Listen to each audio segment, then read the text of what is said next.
Dann geht's weiter mit dem nächsten Talk. Welcome, Mark from Canonical. The stage is yours. So, good afternoon. And first of all, my apologies for not speaking German. I think English, or I hope English is okay for most of you. But I am, of course, English, which means I don't speak German. So, but I'm here to talk about modeling, right? It's good to see so many potential models or modelers in the audience here today. So I'll go into a little about what modeling is and how we use that in the context of cloud and applications and OpenStack. And then I'll do quite a few demos as well. So cross fingers, the demos work. At least one of them will fail because that's just how it goes. So because I'm using a VPN and a Wi-Fi connection, connecting to several different machines, and at some point one of those will fail. I know it will.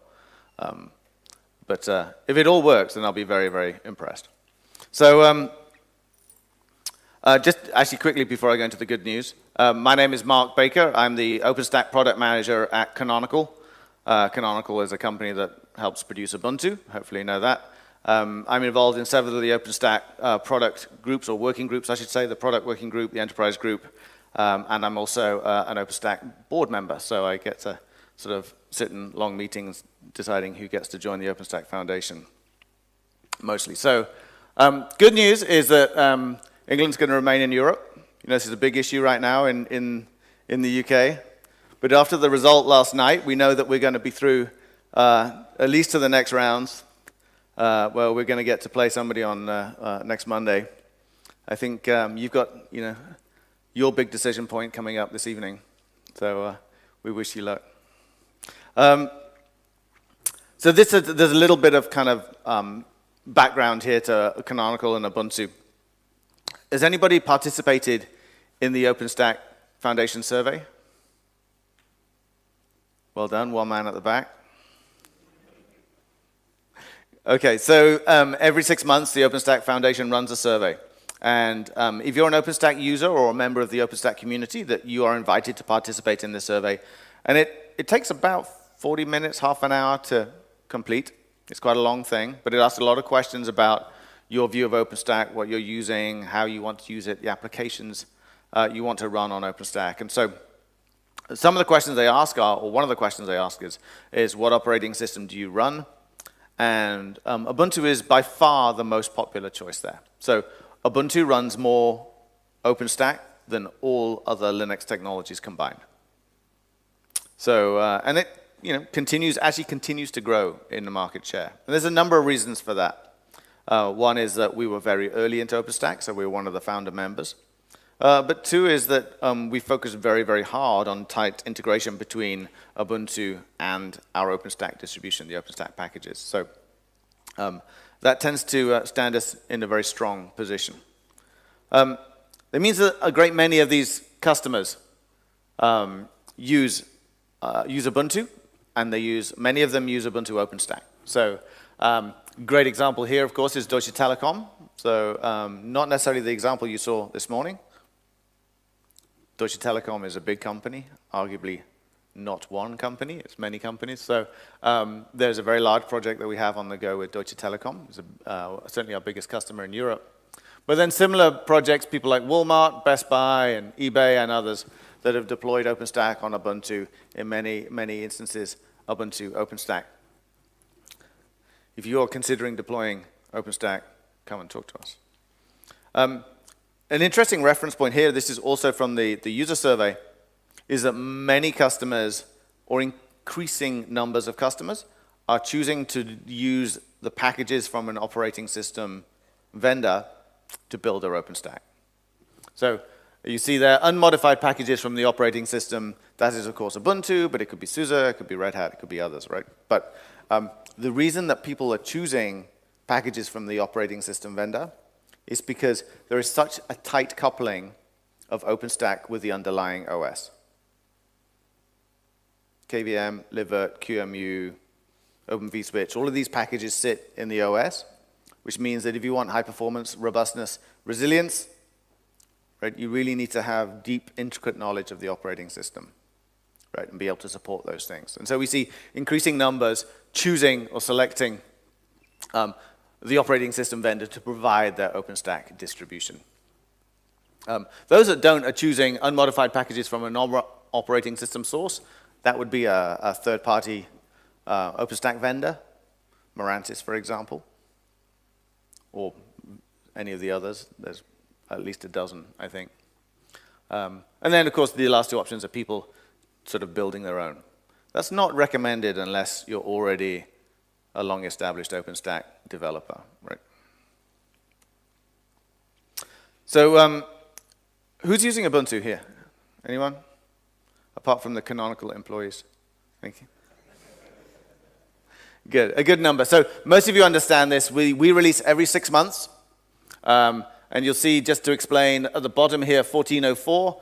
The 14 is the year, the 04 is the month. So we know that that's released in April 2014. I'm sure you all know this. But, and of course, every 6 months, then we have a new release. So 1410 was October 2014, 1504 were April 2015, etc. The ones in the kind of purple color are what we call an LTS release, a long-term support release. These are supported for 5 years. And that means as it's freely available, updates freely available, and commercial support available for that period of 5 years. The ones in between, the ones that we class interim releases, are only supported for 9 months. Guess which people use? You got it. So about 75, 80% of certainly enterprise business users are using the LTS editions, right? The LTS editions. That, if you map the OpenStack releases onto that, right? OpenStack releases every 6 months. I know it's currently changing that, right? Or in the process of altering its release cycle. But it's still going to release every 6 months. But right now, it's been releasing every 6 months, and it's been doing so on the same kind of cadence as Ubuntu. And so with Ubuntu 14.04, it shipped at the same time as Icehouse, our OpenStack distribution of Icehouse that we included as part of 14.04 is also supported for 5 years alongside the operating system. And then each new release, Juno, Kilo, Liberty, Mitaka, we make available on Ubuntu 14.04. Mitaka, because it came out at the same time as Ubuntu 16.04. Anyone running 16.04 yet? It's quite new. One brave guy is good. Yeah, say brave. It's actually very solid. But so on 14.04, released the same time as Mitaka, and we support Mitaka on both 16.04, the same time as Mitaka, and we support that on 16.04 and 14.04. So you have a nice migration path. Okay, and that's very much the goal, is you're able to upgrade to the next release on the same platform, and you should never have to upgrade operating system and OpenStack at the same time. The detail here is that the 18 months means that we provide updates, patches, bug fixes, or whatever, freely available in the usual way from Canonical, or from Ubuntu, I should say. So free of charge, without any commercial agreement with us, for 18 months. But if you're an enterprise or a telco or somebody that wants to engage with us commercially, then we will provide those patches, updates, etc., beyond that 18-month period, so for up to 3 years. And that's a very common request that we have from customers. We want to deploy in production, and we want to have a minimum support period of at least 18 months, 2 years from the moment they deploy.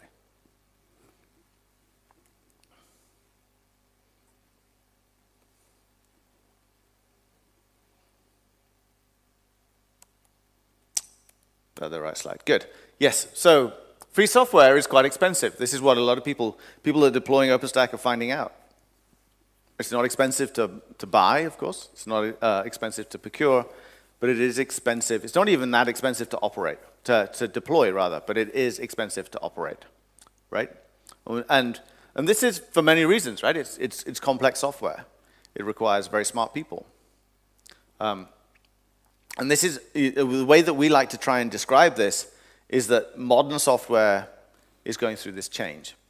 And it's going through a change in that you no longer have one piece of software, one big complex piece of software that performs a great many functions, right? There's a process of disaggregation. Disaggregation means breaking things up into very many different components. And this is how modern software is developing. So you have one component connecting with another component, which is connecting with many more, right? And now these very many components that go to make up a solution, for want of a better word, before, whereas they may sit on one or two machines, big Unix boxes or big enterprise Linux boxes, now these are being split across very many different machines, VMs, and containers. Right? So a complex architecture, a big software solution that is designed to scale to tens or hundreds or even thousands of units, right, becomes very complex to operate, complex to manage.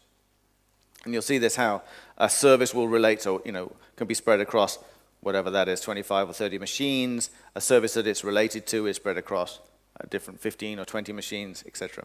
And we call this internally or within Canonical, we call this big software, right? We're in the age of big software. And it requires a different approach. It requires different thinking. The way that these people think, right? I know every vendor has a slide that has a logo like this on, right? But Canonical is not a company that can look back and say we have been working with telco for 20 years or working with big automobile manufacturer for 15, 20 years or 30 years or anything like that. But what we can say is we've been working with some of these leading technology companies for the last 5 years, right? We're still quite a young company. And these are companies that have been born, apart from Goldman Sachs, Apple, and Microsoft. But these companies have been born, by and large, certainly in the dot-com age and in many of them in the cloud age. Right? And so we've been working with many of these on how they scale out these big software infrastructures. None of these companies, of course, they are using some configuration management, but most of them are using modeling, right? It's an additional layer of abstraction, and we'll come to explain how that works. The reason they use modeling is that they want to be able to have this reusable operations, right? Configuration management, Puppet or Chef, whatever your favorite tool is, are really good at ensuring that I have consistency between one machine and the next, right? If I have 10 units of MySQL, that they all look and behave in the same way. But what they don't do well is define how I operate a data center that's full of 30 machines or 40 machines of MySQL. I can ensure they're all the same, right?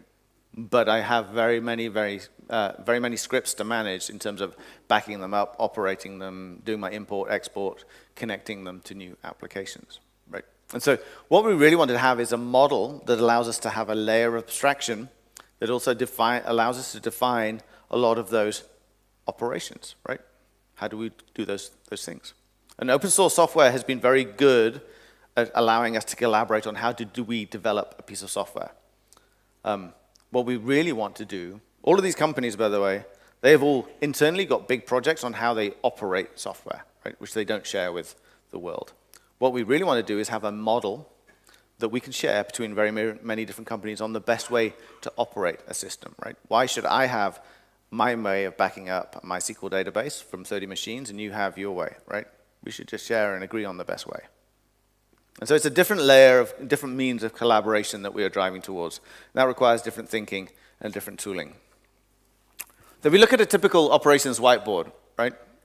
And we saw this, when we walk around these companies, people have big whiteboards and they draw up, this is what our architecture looks like. And this is kind of made up, but hopefully familiar, right? We'll have different data stores connecting with different types of applications and then different infrastructure services. And they draw that up, and then we'll have to try and mentally convert that into a set of config management scripts to see how it joins together. What we really want to do is develop a tool that allows us to model that for real, right, in a real way. And this is where we started to develop something that called Juju, right? Juju is a South African term. We're a South African company by origin. So we tend to choose these slightly strange South African names or African names. But Juju is a term meaning magic, right? how do we do some magic things.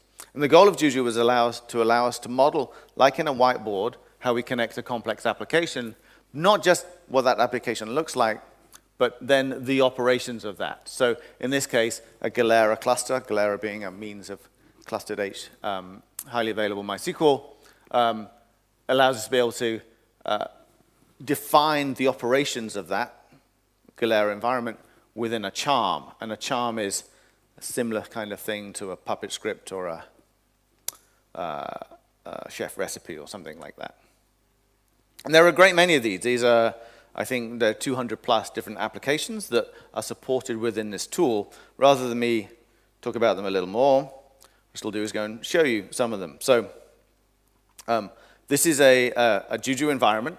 It's running in a sandbox, right? So it's not a real environment. It's just a straight modeling tool, so it's really useful. I can go and do some interesting things here. I just click on search. I can go and choose. You can see my practicing there. I've already talked about MySQL. Nice, easy option. I can go and find MySQL. See that that's a very popular database. Get some information about that, right? What it does. All sorts of the components, options that it supports, different things that it does. But I'm not going to dwell too much on that, right? Because I'm not a super smart MySQL guy. I'll go ahead and deploy that. Boom, boom. And it adds it, in this case, it's adding it to my canvas, right? So it's saying, okay, now I have a unit of MySQL. This is the logical representation of a model. MySQL on its own, whilst it's a great database, is not going to help my business tremendously. So if I go and, let's go and search for WordPress, seeing as it's there, it's nice and easy. WordPress, everyone knows, I guess, as being a blogging engine. So WordPress, go and add that to my canvas. If I wanted to, you could see there are different kind of config options. I could apply different pieces. I'm not smart enough to know what those mean, right? I'm just a kind of idiot user, so I'm going to go ahead and accept all of those pieces as standard. Go and do that.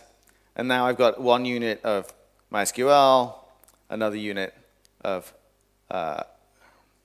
WordPress. WordPress needs a database to be able to run. Yep.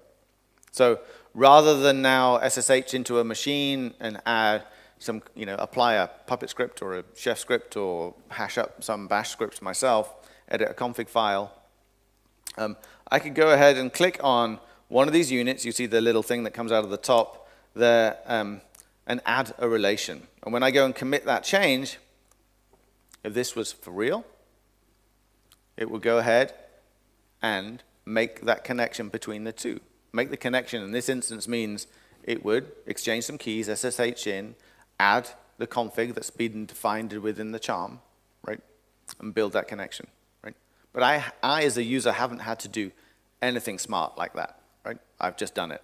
And the reason that I can is if I go and look in this, in the details of the charm, the thing that goes to make up this environment, you'll see what it relates to, things that I can relate this particular charm, this particular service to. You see MySQL being here, a website, of course, Memcache, typical things that I'd want to connect to it. But we'll also see, sorry, I should take my screen, privacy screen off. You also see the pieces that go to make up the charm itself, the service itself. So these are essentially, we call them hooks, but they're what happens when I perform an action, right? So it could be if I change a database relation, it'll go and see this, a nice bit of bash script, right? This charm has been written by community, WordPress community, that said, okay, this is how we want to handle database changes within our WordPress environment. And you can see there's many more of those, config change, if we're connecting it to a load balancer, etc. Right?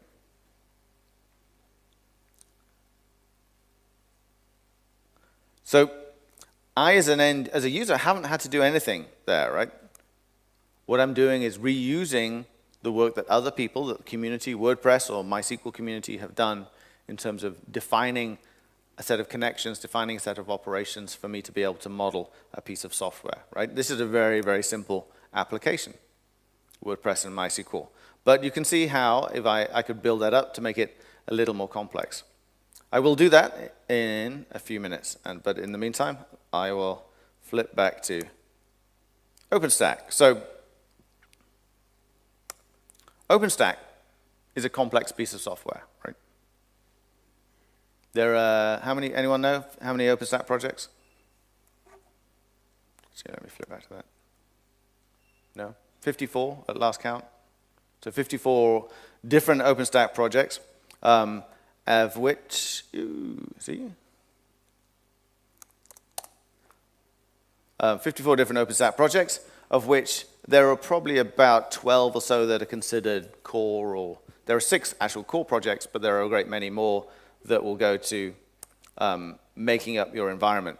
So if we were to look here, OpenStack essentially is a connection of different projects, right, that have relations between them. And the way that we can handle that, Juju is a modeling tool. Yes, I can create a WordPress website.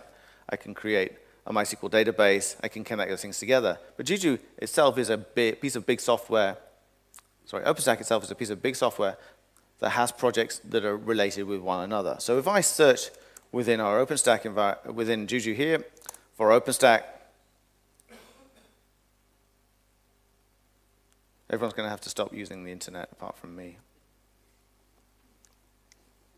Good. You'll see here a number of different charms, a number of different OpenStack services that we have in place. And these things called bundles. And a bundle is a predefined mix of services that have been modeled by somebody else that acts as a starting point. So if I click on one of these, you'll see the OpenStack base bundle is a collection of services. Can you see that okay? Shall I, I'll zoom in for a second. So you can see it. But it's all of the OpenStack, not all of them, it's a subset of the OpenStack services, Keystone Glance, Neutron Gateway, etc., that you can see that are with all of those relationships defined. Right. So now, if I wanted to, I'll just go and reset my view, otherwise I will lose my way. I can go and add that to my environment.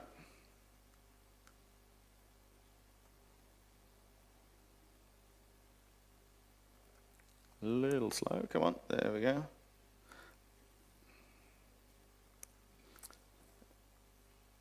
I'm going to add that to my environment, and it will deploy these set of services. Again, this is just a logical model right now. It's not doing anything for real. Deploy these set of services with all of those relationships predefined, right? If I try and zoom out a little, so you can see that it's a lot of those OpenStack services. So we see Neutron, Glance, Nova. This particular example is using Ceph for its block and object storage. Okay? But how all of those OpenStack projects connect to one another is all being set up, established, and defined. And there's actually a team of about 6 or 7 people in Canonical that maintain this set of services, that maintain this set of bundles and those definitions. So every new patch set that lands into OpenStack, every new not every new project, some of the new projects that come online, certainly each new release, these the charms and this bundle are managed, are updated by a group of people.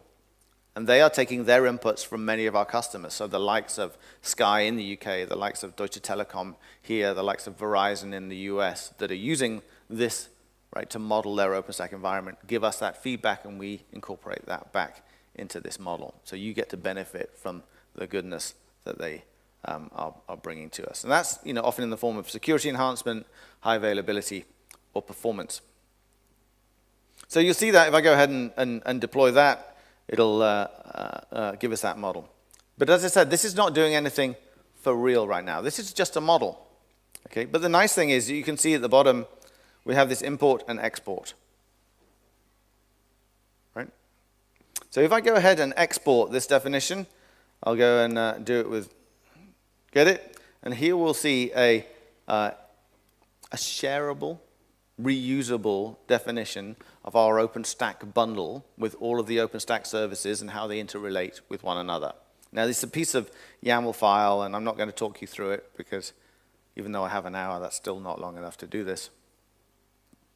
But it does mean that I can then go and do something for real with that. If I minimize that and go over to an environment over here, you'll see I've got something set up running on EC2, right? So this is my Ec2 dashboard. It's very, very simple. By here, I'm running Juju in this environment. So if I run Juju status here, Juju1 status, it's just an alias. See that I am running Juju on this address, 54.205.119 at the bottom. Hopefully you can see that. So I'm running a Juju environment on my EC2, which is here. And so this is for real. This is a real environment. This is Juju running on Amazon. Now, if I wanted to, and I'm not going to do this, but I could import one of that bundle, which I was just viewing. Here we go. Well, let's do that. Save as, downloads, boom, boom, boom. Replace. I won't do this, but I just make the point. In here, I can go into my downloads and go and find the bundle. Which one was it? There we are, 1541. It will start asking me the question, right? All of these different OpenStack services. Now, because this is connected to something we call a provider, in this case, an Amazon EC2 provider, the moment I hit commit, I'm not going to do this because suddenly the Amazon bill will start racking up as it launches many different services. But I can deploy this complex application, complex set of services straight into Amazon, right? And I can do the same with any complex applications. And now I've been working in OpenStack for a little while, but I don't know how to set up OpenStack in EC2, right? Just like that, right? How we connect all of these pieces.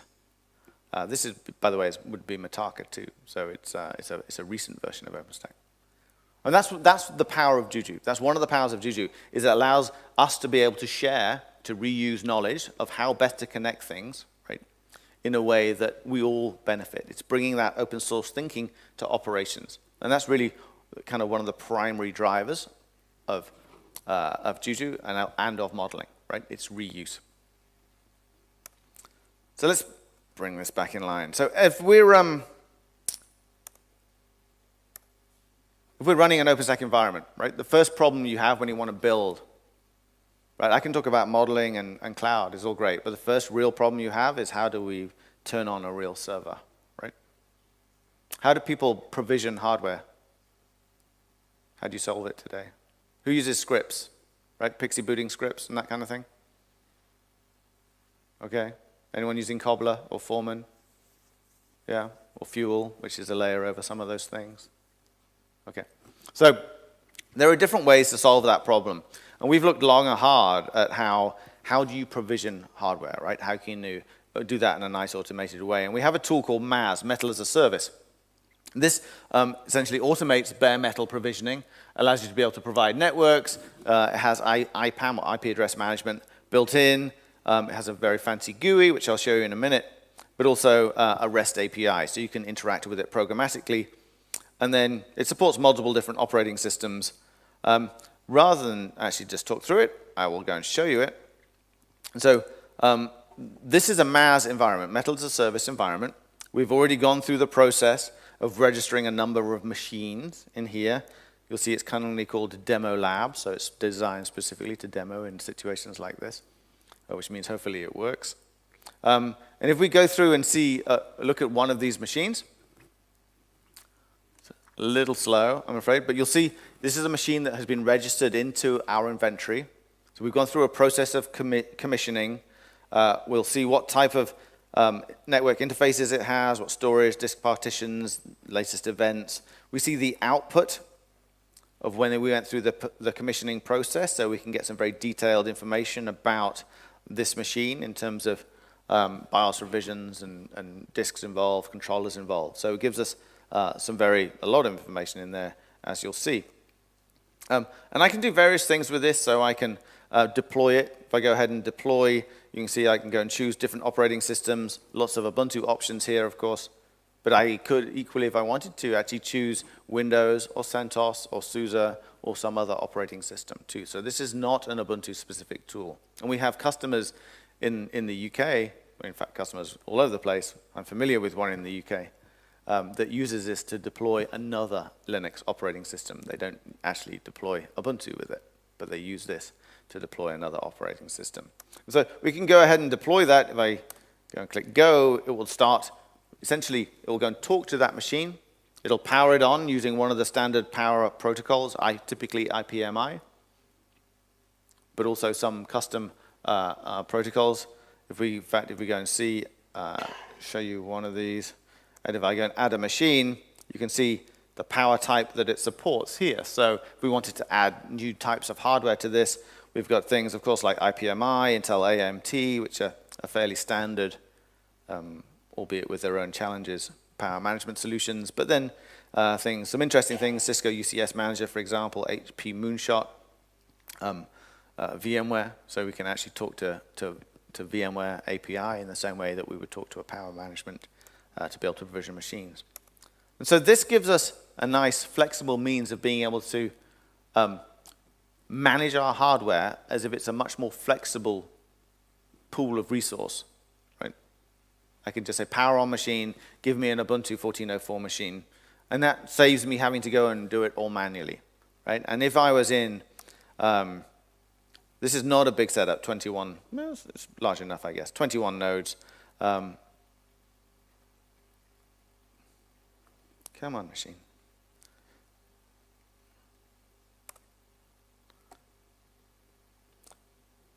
So you see I have a number of nodes, and I can perform actions on these, in bulk, whether I want to power them up, deploy them, take them out of commission, mark them as broken, do all these sort of different things that I can do. So it gives me a very flexible means to be able to deal with large amounts of software.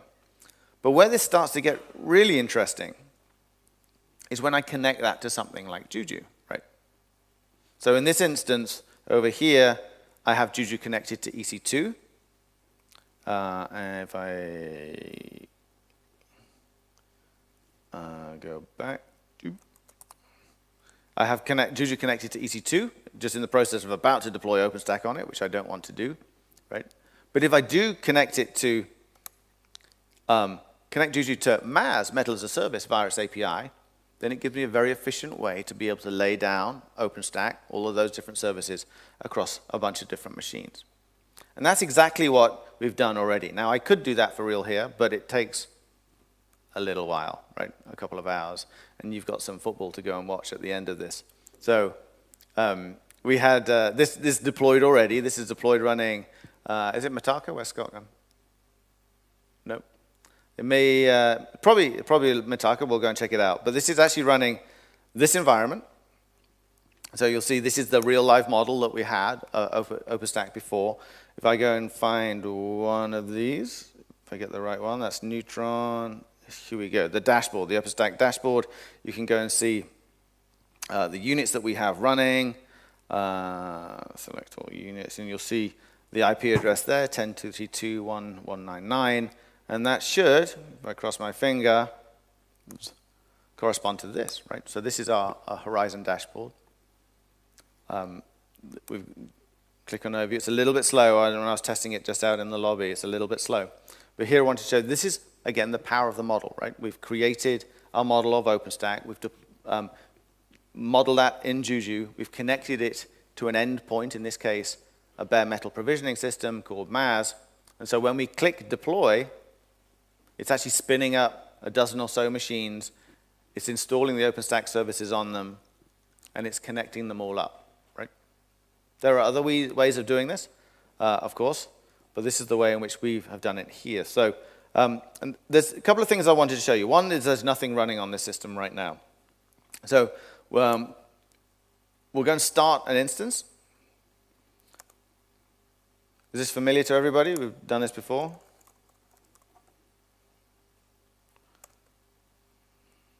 Let's go and select an image.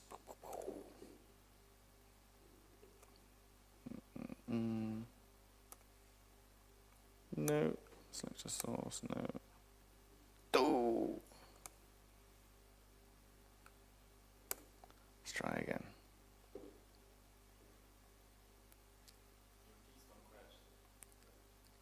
I think actually it's a timeout on the, because I set it up about half an hour ago, and so I think the authentication has timed out. But as I say, it's, we've got nearly halfway through the demo now, and nothing has failed yet, so it's about time something did.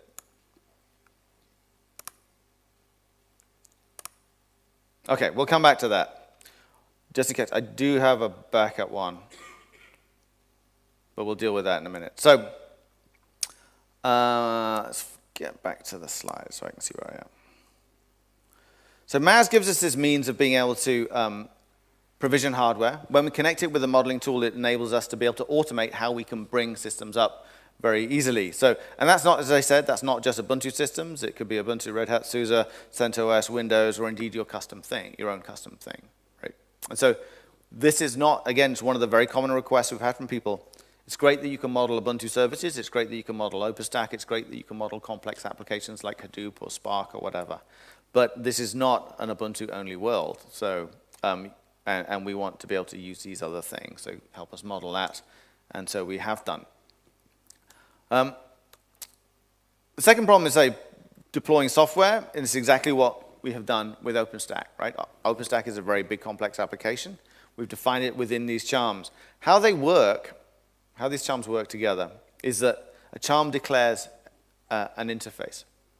And the interface, if we take a very simple example, we have MySQL and Rabbit, right? Need to be connected. And so we will declare interfaces on each of these within the charm. On MySQL, for example, we'll have a MySQL interface. I provide a MySQL database. I could be a slave database. I could connect with syslog, for example. On the Rabbit side, I will also have a database interface. I'll have a number of different other interfaces that I can also want to be able to use. The MySQL interface on the MySQL side says I provide, basically declares I provide MySQL database services. Whereas on the Rabbit side, it says basically I know how to consume a database service, right? I know how to interact with one. And that means that when we add a relationship between the two, they know what they're doing, right? Event handling, right? So when things have, I showed you this very briefly earlier on, but event handling enables us to be able to manage different things as they happen. So as we add a relation, we know what to do. As we remove a relation, we know what to do, right? And the more complex the charm gets, the more events it's able to handle, right? The more complex things it's able to do. So, as I said, OpenStack is a complex set of services. This is our base bundle. One of the things that we want to be able to do, though, is model scale, right? And so if I go back, I'm tempting fate now. I'm going to try the same thing again. But if I go back to this model, you will see on one of these, I have Nova Compute. This is a logical model, right? It's not a physical model. I can go and look at how this is split out across physical machines. And you'll see that we have 6 physical machines. And if I go and click on each machine, you'll see how that is broken down in terms of the services running on that machine. Right? By default, we will place things inside containers on each machine to give us some degree of separation and management. So this architecture, and this is our favorite architecture, we will co-locate compute and storage together. So if we take a compute host, we'll see it's running Nova Compute. It's running a Nova Compute service. It's also running a Ceph service. It's running those in containers on the same physical machine. So I do have a physical view. But the logical view of that, the logical service view, right now I'm running 3 units, right? So I'm running 3 physical machines, or 3 service units, actually, of Nova Compute. But if I want to increase my capacity, right? Somebody comes and asks me for more resource, I can go and change that, right? So I can do scale the service, and I can go from 3 units to, let's say 4. I'm not going to tempt fate by adding too many, right? And if I go and click commit changes there, it's adding a unit. And now in my MAAS environment, what's happening in the background is that Juju goes and talks to its endpoint and says, okay, I need some more resource. And so somewhere in here, or in a minute, we should see one of these. We haven't got many left, actually. It will go and acquire a node, power it on, and start bringing it into the OpenStack environment. Right? So this is how we scale up our environment. And I haven't had to do anything myself. I haven't had to go and edit any scripts or do anything, because all of those relationships, all of the components are defined. Let's see, okay. Of course, it's never going to do it whilst I'm waiting for it to do it. But it will bring up that node and add it into that environment. Maybe it's because I haven't clicked deploy yet. That's why.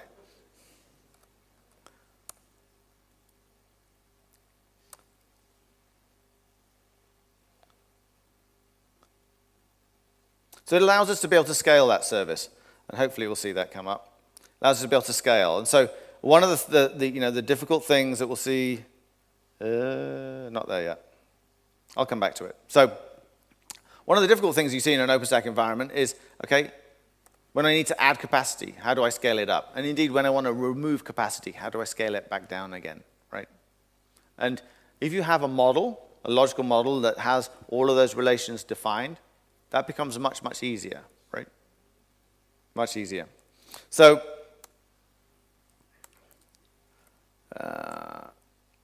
the other piece is modeling operations, right? So scaling is one aspect of operations, but any of you that run an OpenStack environment know that there's a great many other operations that you need to be able to take account of. So if we look at how most people operate an environment, they have a set of raw materials, the Puppet, Chef, Bash scripts, tarbles, Golang, whatever it is, right? Docker images, a whole different set of things that they bring together.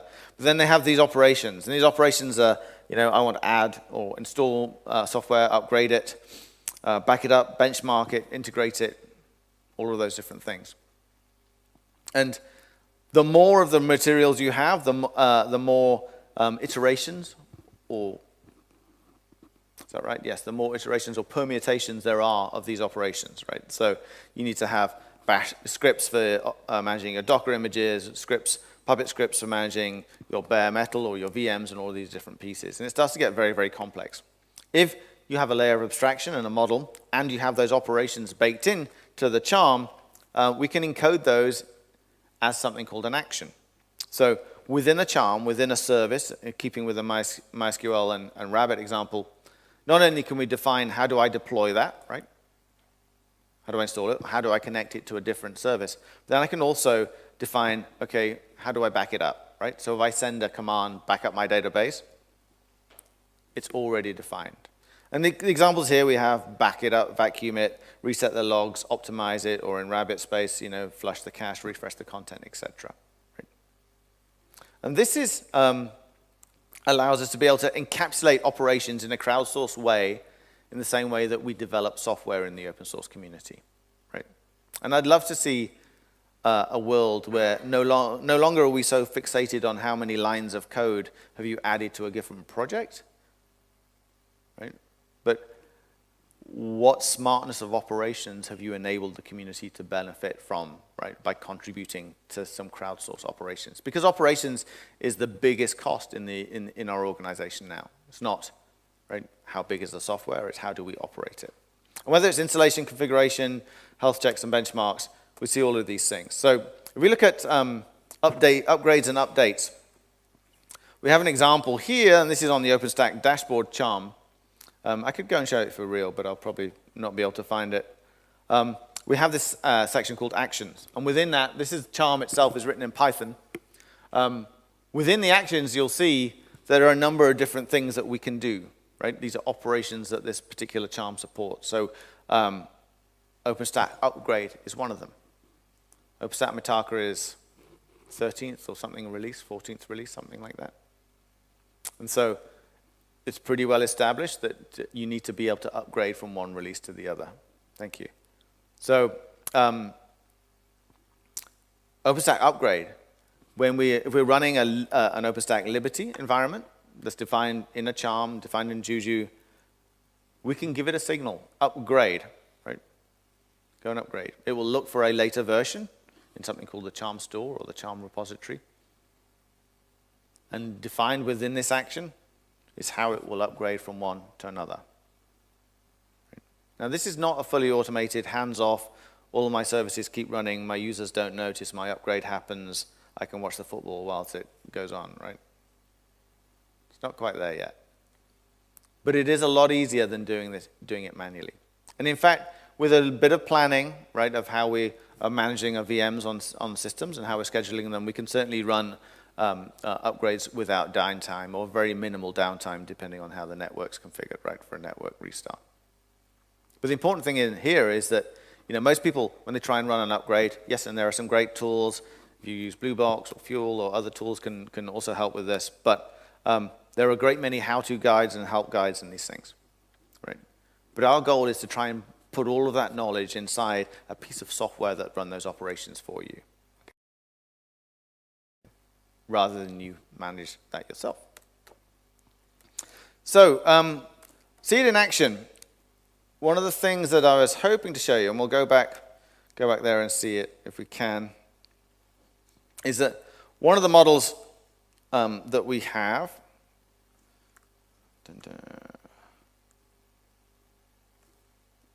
okay.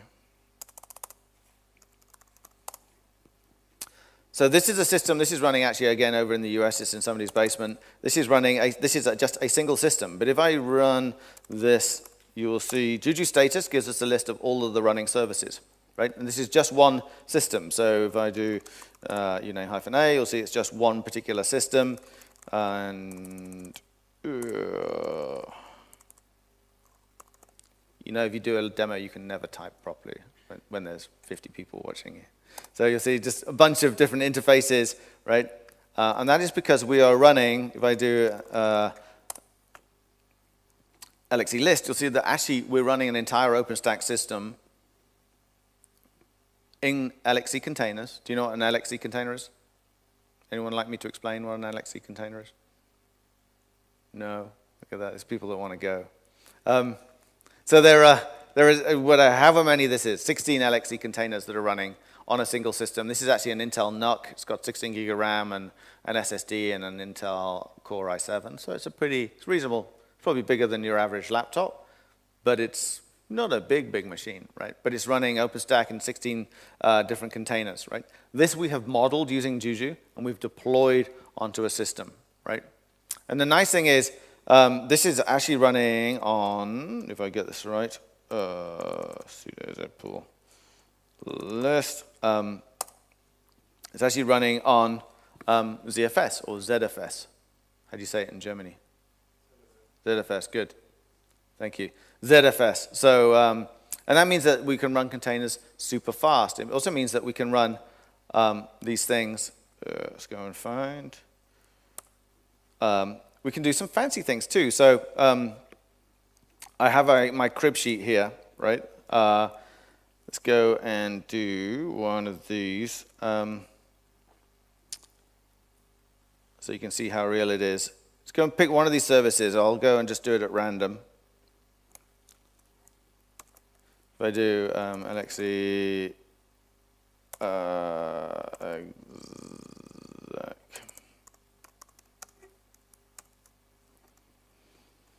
Is that the right way to do it? Yes. Boom, boom. So I've just switched into a container that's running a service. If I do a PSAUX on this container, we can try and guess what it's running. It's running MySQL by the looks of it. Yep, it's running MySQL. So I don't know whether that was a good one or not, but that's a pretty important service, I think you'll agree. So, and this is because it's a full machine container. LXC is a full machine container. It's not like Docker where you'd only see one process. We see a full environment. In fact, if I wanted to, I could sudo apt update and apply updates and things like that if I wanted to, right? So this is kind of very similar to a VM, but it's just running as a container on my system. If I exit out of that, because it's an important component. I'm going to run, I do,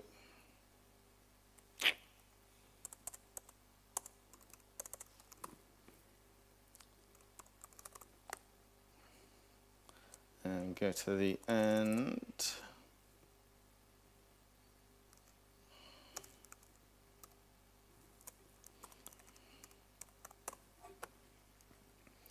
So see, I'm taking a snapshot, LXC snapshot, right, of that particular container and giving it a name, right, called backup. Hopefully you can see that. Pretty standard. Doesn't take very long, right? Thanks to the power of ZFS, it's super fast.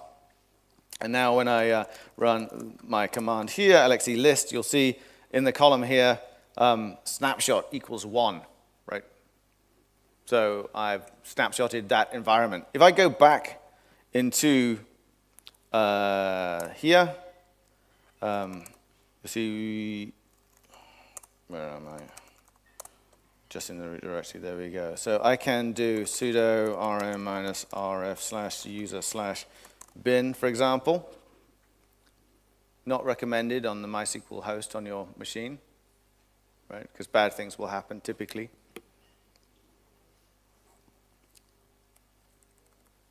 Normally an audience will spell check for me, but you guys clearly not. So I can do that, and in an ordinary world, if I did this on a real machine, then I'd probably be in a lot of trouble and get fired. Or I'd certainly have a pretty poor afternoon or evening trying to fix it. But what I can do, again, go and look at my go and look at my crib sheet. I can do this, essentially just go and restore it.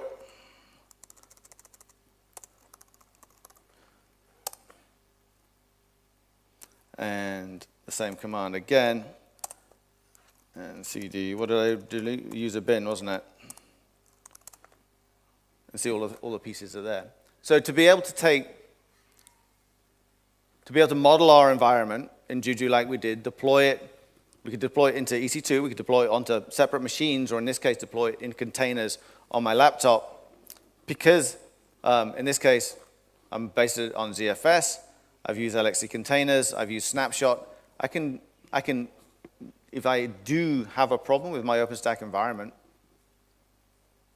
and I have the same operations in place, right, in terms of that backup, I can restore it. I can get it running again very, very, very quickly.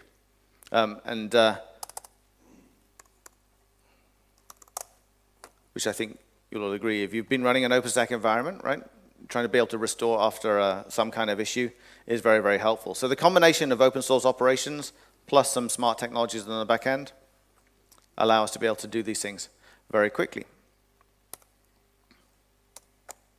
So even though I've been getting lots of people waving at me saying you've only got a couple of minutes left, I've actually finished.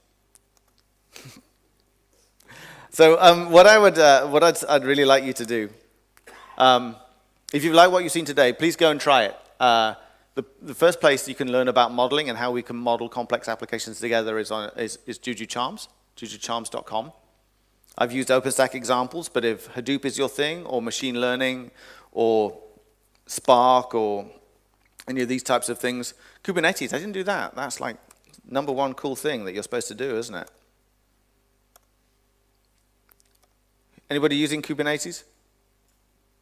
Just one man cool enough at the back. Well, I would expect Tueto to be on the leading edge, right, with the latest stuff. So good, I got the right company. So Kubernetes, do we want to deploy Kubernetes onto EC2, right? There's a very easy way for me to be able to do that. I can go onto the Charms, or go and find a bundle of Kubernetes. Let's try again.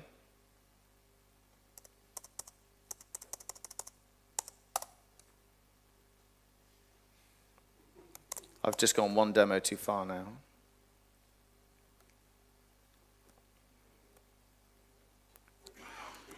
Kubernetes.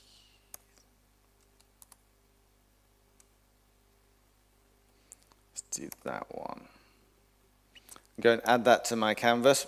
I will go ahead and deploy this, right? So observable Kubernetes is a bundle that's been defined by a team here. It consists of Elasticsearch, etcd, Kibana, Kubernetes, a couple of other pieces, right? Hopefully some of these are familiar to you. I'll go ahead and commit those changes and deploy. I will get Amazon doing some work now, so if we go and refresh that, we should start to see some things starting to spin up.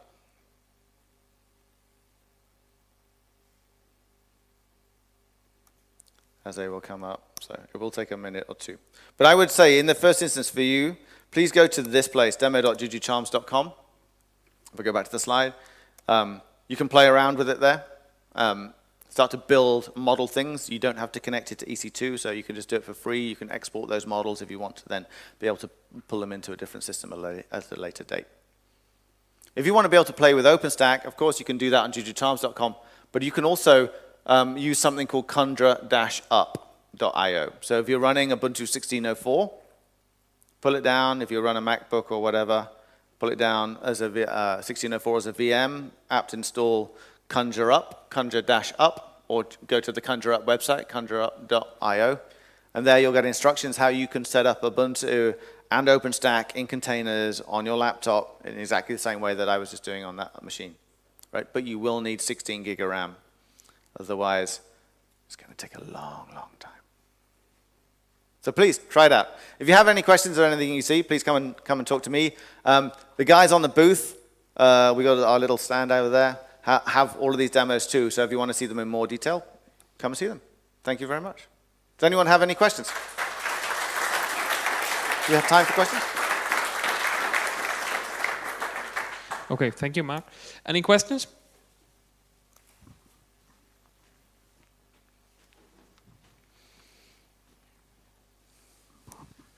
Hi, so thanks for the demo. With Juju 2, we saw authentication with Keystone version 3. But do you also have a timeline when we will see neutral networking in Juju? Yes, you've obviously used it then. If you've the Juju 2 question, there's not many people that would ask that.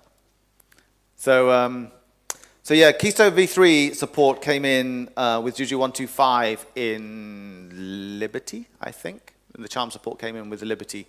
So if you're on an earlier version, you may experience some problems. Juju 2 itself, the charms have gone through a lot of updating. So I don't know of a problem, but it doesn't surprise me if there's an issue there with Keystone v3, depending on the version of OpenStack that you're running. Keystone was working, but the neutral networking piece, so it's still using the deprecated Nova networking, and I was looking for the neutral networking piece. Oh, okay. So that, to me, sounds like there should be an updated charm for that. Are you a customer of ours, or are you doing it on your own, or how's it? Trying to get that lovely Open Telecom cloud to talk to Juju. Okay. Good. Well, we can definitely help you do that. Definitely help you do that. Okay. Any other questions? How do you handle secrets and passwords within Juju? Good question. So when we established something called the Juju master, right, or the bootstrap node, and that basically when you bring up a machine, there's a process called cloud init, right? And cloud init essentially it's the same. It's used on Amazon EC2. It's actually a piece of software that was written by Canonical in 2006 or 2007, something like that. It was one of the early things we did. But Cloud Init will make a call off to a server to basically, you can seed the server as it comes up with some SSH credentials. And so the Juju master node, when you say, give me a node and power it on, bring it up, will provide that Cloud Init service and inject a set of SSH keys in, right, so that the master can talk to the units that it brings. And so all of that transport goes across SSH in the regular way. It means, though, that I of course, as a user, don't know what that is, right? So I can't just go and grab that password. It's not stored in plain text for lots of obvious reasons. So in order to be able to use it, I have to authenticate into the Juju master as my admin user, which is a password and credentials that I set up. And then from there, use a a command called juju SSH, which essentially then uses that credentials underneath. Juju right now doesn't connect off to a third-party cert system like whatever LDAP or anything like that today, although it is on roadmap longer term because it's a common request. Security, as we've been working with DTAG and some of the big telcos, security is seemingly never ending. So we're getting drilled quite hard on that. Thank you. Okay, one left. Hi, you said Juju is assisting you in operations, and my question is how Juju assists you with the patch management and security updates for operating system, and also how you're checking that all units of one service are running with the same version. Good, great question. So in terms of patch management and security kind of audit and compliance, the answer is it doesn't really. So you can ensure that there's consistency between the machines. So you can go and do there's a command Juju upgrade or Juju service, or you can say ensure this MySQL service is running in accordance with this charm, right? And if it's an earlier version or a later version, you can bring it back to that version.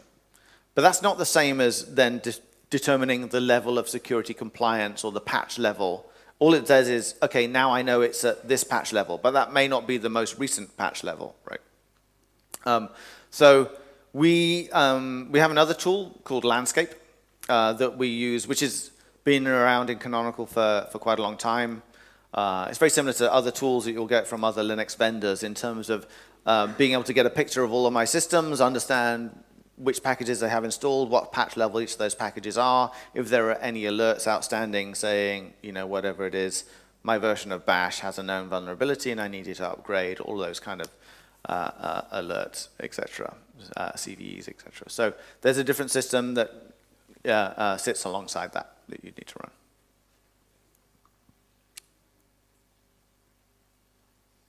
Okay, then. Great. Thank you, Mark. Well, good luck in the football tonight, and thank you for listening.